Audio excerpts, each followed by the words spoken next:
Acuplus Interior and Electronics. Shoranur നഗരസഭയിലേക്ക് തിരഞ്ഞെടുപ്പിൽ മത്സരിക്കുന്ന സ്ഥാനാർത്ഥികളിൽ മഞ്ഞക്കാട് 32-ാം വാർഡിൽ സ്വതന്ത്ര സ്ഥാനാർത്ഥിക്ക് UDF പിന്തുണ. ഈ വാർഡിൽ UDF സ്ഥാനാർത്ഥികളെ നിർത്താതെയാണ് സ്വതന്ത്ര സ്ഥാനാർത്ഥി പി നിർമ്മലയ്ക്ക് പൂർണ്ണ പിന്തുണ നൽകുന്നത്. കഴിഞ്ഞ LDF ഭരണസമിതിയിലെ വികസനകാര്യ സ്ഥിരം സമിതി അധ്യക്ഷയായിരുന്നു പി നിർമ്മല. സ്വതന്ത്ര സ്ഥാനാർത്ഥിയായി മഞ്ഞക്കാട് വാർഡിൽ നാമനിർദ്ദേശ പത്രിക നൽകി. ഇതോടെയാണ് UDF ഇവർക്ക് പിന്തുണ നൽകാൻ തീരുമാനിച്ചത്. മാത്രമല്ല SNDP നേതാവായ M സ്വയംപ്രഭയും UDF സ്ഥാനാർത്ഥിയാണ്.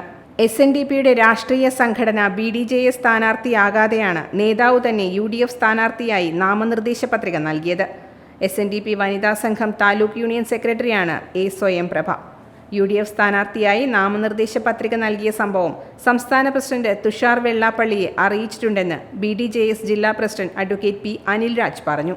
അതേസമയം BDJS സ്ഥാനാർത്ഥിയാകാൻ ആവശ്യപ്പെട്ടിരുന്നെന്നും അന്ന് വ്യക്തിപരമായ സാഹചര്യങ്ങളാൽ കഴിഞ്ഞില്ലെന്നും പിന്നീട് UDFന്റെ പിന്തുണയോടെ മത്സരിക്കാൻ തീരുമാനിക്കുകയായിരുന്നുവെന്നും M സ്വയംപ്രഭ പറഞ്ഞു. Time kids pre school, Mannannur road, Vaniyamkulam. .view news. കാഴ്ചകളാണ് ലോകം, കണ്ടു തുടങ്ങുക.